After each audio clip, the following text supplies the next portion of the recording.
हस्तान्तरण कार्यक्रम उपरोक्त सम्बन्धमा 2022 साल भाद्र 23 र 24 गते देशव्यापी रूपमा जेन्जी आन्दोलनको क्रममा कोलपुर नगरपालिकामा रहेका भौतिक सम्पत्ति र जिन्सी सामानहरू आगजनी भई पूर्ण रूपमा क्षति भएको हुँदा त्यस सङ्घबाट कोलपुर नगरपालिका बाँकीलाई 25 थान स्थिल राहत निःशुल्क उपलब्ध गराई 2082 कार्तिक 14 गते शुक्रबारको दिन हस्तान्तरण सम्पन्न गरियो। अध्यक्ष प्रदीप भट्टराई। सानो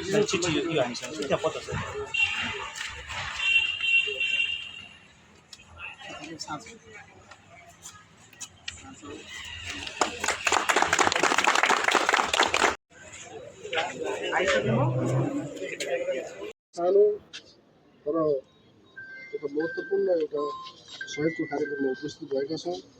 पक्कै पनि हेर्दाखेरि सङ्घात्मक रूपमा कतिवटा अपराध भए पनि यसको कस्टिङको हिसाबले गर्दा त्यति भ्यालु नहोला, तर उद्योग वाणिज्य सङ्घ जहिले पनि निजी सरकार स्थानीय सरकारसँग विशेष गरी कोलपुर नगरपालिकासँग एउटा जहिले पनि एउटा समन्वयकारी भूमिकामा रहने एउटा खोजिरहेको प्रतिबद्धता म यहाँ सम्पूर्ण समस्या व्यक्त गर्न चाहन्छु र नगरपालिकाले दैनिक रूपमा दिइरहेको सेवा प्रवाहमा पक्कै पनि यो सहरले केही सुरक्षितपना, केही व्यवस्थितपना र केही सुस्त कार्यको थाल्ने हुनेछ भन्ने हामीले विश्वास लिएका छौँ र नगरपालिकाको दैनिक सेवा प्रवाहमा पक्कै पनि हाम्रो सहयोगले थप केही एउटा पहल कदमी हुनेछ भन्ने हामीले विश्वासका साथ हामीले आज यत्रो नगरपालिका चल्दै गर्दाखेरि यहाँ इलेक्टेड भएर आउनुभएका मात्रैको होइन, हामी सम्पूर्ण कोलपुरवासीको मन वास्तवमा एक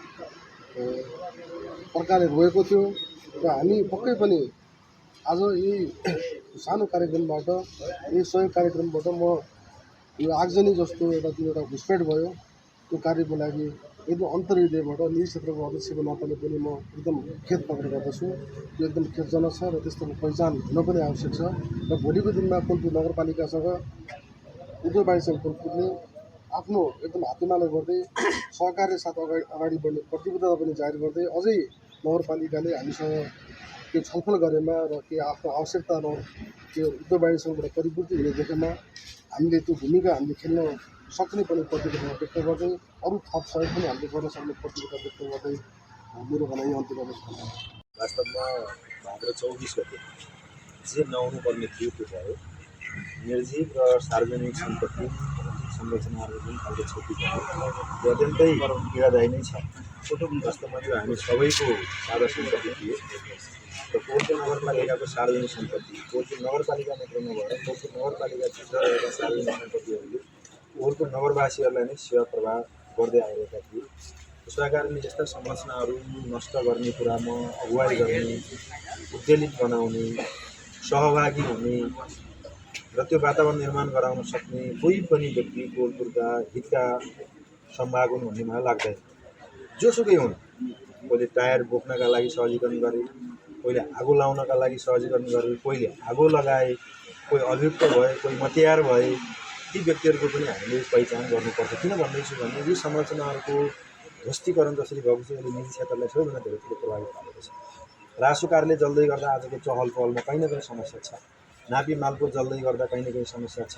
इलाका प्रशासन जल्दै गर्दा, पालिका जल्दै गर्दा धेरै ठुलो क्षति यो भौतिक रूपले मात्रै भएको छैन, यो आर्थिक दृष्टिकोणले पनि आर्थिक गतिविधिहरूमा पनि धेरै ठुलो क्षति पुगेको छ। त्यसो कारणले यो बेलाको यो सहयोग हाम्रो लागि धेरै ठुलो सहयोग हो। विभिन्न सङ्घ संस्थाहरूले स्वतःस्फूर्त रूपमा कोलपुर नगरपालिकाको सेवा प्रवाह गर्नका लागि सहयोग गरिरहनु भएको छ। त्यो मानेमा उद्योग वाणिज्य सङ्घ थपिएको छ। म उद्योग वाणिज्य सङ्घ लगायत सबै सङ्घ संस्थाहरूलाई म हृदयदेखि धन्यवाद दिन चाहन्छु। त्यो हाम्रो सम्पत्ति हो, साझा सम्पत्ति हो। उद्योग वाणिज्य सङ्घमा रहे पनि यहाँ रहे पनि हो। यी सामग्रीहरूले आम नागरिकको सेवा प्रवाहमा पक्कै पनि सहजीकरण गर्नेछ। कार्यालयको काम हामीले द्रुत गतिमा चाडबाडलाई नभनेर पनि हामीले काम अगाडि बढायौँ। सँगसँगै आगजनी भएका कतिपय नगरपालिकाहरू पनि अहिलेसम्म जस्ताको त्यस्तै छन्, तथापि सेवा गराएलाई जति सक्दो चाँडो सेवा दिने काम हाम्रो हो भनेर हामीले अगाडि बढायौँ र अबको केही दिनभित्र अलिकति केही डेस्कटप कम्प्युटरहरूको अभाव भएको र हामीले कोटेसन पनि मागेका छौँ। फेसबुक मार्फत खरिद प्रक्रिया मार्फत सूचना पनि हामीले जारी गरेका छौँ। वेबसाइट फेसबुकमा पनि हामीले त्यो सूचना जारी गरेका छौँ। व्यवसायहरू हुनुहुन्छ त्यसमा पनि प्रतिस्पर्धा गरिदिनका लागि पनि अनुरोध गर्दछौँ र त्यो अब एक हप्ताको सूचना निकालेर हामीले केही डेस्कटप कम्प्युटर ल्यापटपहरूको सूचना निकालेका छौँ। त्यो ल्यापटप डेस्कटपबाट हामी सूचना आयो भने हामी पूर्ववत अवस्थामै सम्झेर काम गर्न सक्ने वातावरण छ। यो वातावरण निर्माण हुनका लागि पनि सहजीकरण गर्नु भने निजी क्षेत्र, विभिन्न सङ्घ संस्था, विभिन्न सामाजिक व्यक्तित्वहरू, राजनीतिक व्यक्तित्वहरू, पूर्व जनप्रतिनिधिहरू, अहिलेका जनप्रतिनिधिहरू सबैलाई धन्यवाद दिन चाहन्छु। यो सहयोग हाम्रो लागि अत्यन्तै ठुलो सहयोग प्राप्त भएको हामीले महसुस गरेका छौँ। बाँकी आपद विपदमा चाहिने सरकारलाई समस्या पर्दा निजी क्षेत्र सङ्घ संस्थाहरूले, निजी क्षेत्रहरूलाई समस्या पर्दा सरकारले वास्तवमा अभिभावकत्व ग्रहण गर्नुपर्छ। यो मानेमा हामी समन्वय गरेर अगाडि बढिरहेका छौँ। म सबै टोलपुर मानिसहरू परिवारलाई फेरि एक धन्यवाद दिँदै आगामी दिन पनि हाम्रो यस्तो सहकारी निरन्तर अगाडि बढ्नेछ भन्ने प्रकारले यो कार्यक्रमलाई बिदा हुँदै यो सामग्री हामीले चाहिँ ग्रहण गरेको कुरा पनि